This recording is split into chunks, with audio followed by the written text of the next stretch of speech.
좋은 아침입니다. 하나님과 말씀과 오다시 오늘 다시 시작. 안녕하세요. 조합형 전도사입니다. 오늘 함께 묵상할 말씀은 학개 1장에서 2장 말씀입니다. 그때에 여호와의 사자 학개가 여호와의 위임을 받아 백성에게 말하여 이르되 여호와가 말하노니 내가 너희와 함께하노라 하니라.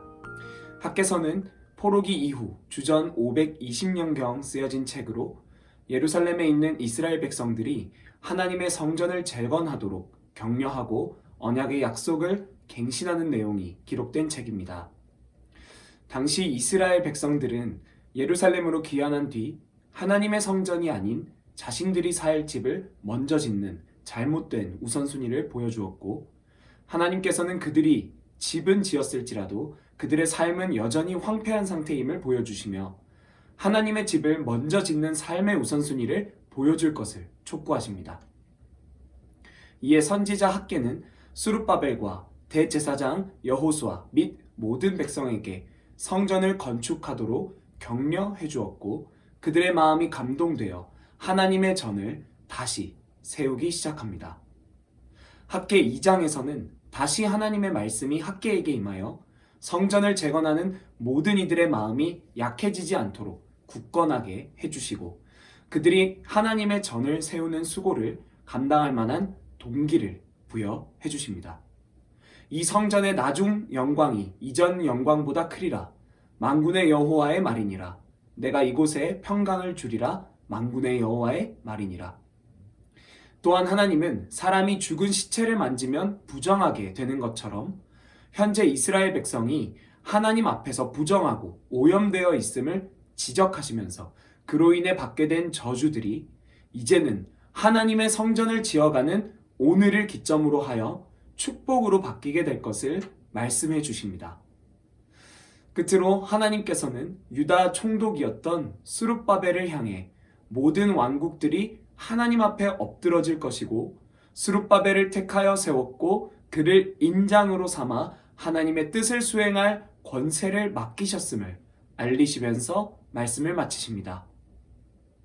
사랑하는 여러분, 오늘 학개서의 말씀을 우리의 삶에 적용해 볼 때 특별히 3가지의 사실을 마음에 새기며 기억하면 좋겠습니다. 첫째로, 삶의 우선순위를 점검하라는 사실입니다.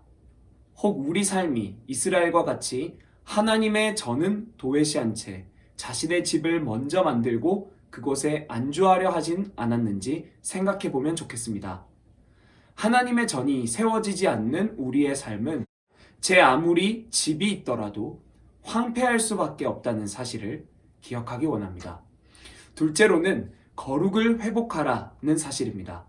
하나님께서 이스라엘을 찾아와 당신의 성전을 재건할 것을 명하실 때에 반복적으로 하셨던 말씀은 너희는 자기의 행위를 살필지니라 라는 말씀이었습니다. 그리고 성전 재건축에 착수한 이스라엘을 향해서도 하나님께서는 그들의 오염되고 부정하게 된 신앙을 새롭게 할 것을 촉구하셨습니다.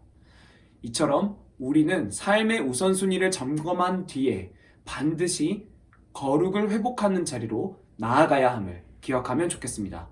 마지막 3번째로는 하나님의 언약을 신뢰하며 순종의 삶을 살라라는 사실입니다. 이스라엘 백성들은 지금까지 끊임없이 겉모습만 회개하고 입술로만 죄를 고백한 채 속으로는 하나님을 진정으로 경외하고 사랑하지 않았기에 결국 결정적인 순간마다 하나님을 저버리고 자기 욕심과 자기 우상을 따라 갔습니다. 그러나 하나님은 언약에 신실하셨기에 오늘 학개서의 말씀과 같이 자기 백성을 다시 찾아오시고 다시 세우시며 다시 하나님의 언약을 좇아 살아갈 것을 권면하셨습니다. 이와 같이 우리도 말과 허울뿐인 신앙은 벗어던지고 우리를 주의 말씀으로 붙드시고 인도하시는 그 하나님을 깊이 신뢰하며 진정한 순종을 올려드리는 삶을 살아가는 우리가 되길 원합니다. 그렇게 삶의 우선순위를 점검하고 거룩을 회복하며 하나님의 언약을 신뢰함으로 순종의 삶을 살아내는 저와 여러분 되시기를 간절히 소망합니다. 이 모든 걸음 가운데 하나님께서 우리와 함께 하실 것입니다. 그때 여호와의 사자 학개가 여호와의 위임을 받아 백성에게 말하여 이르되 여호와가 말하노니 내가 너희와 함께 하노라 하니라.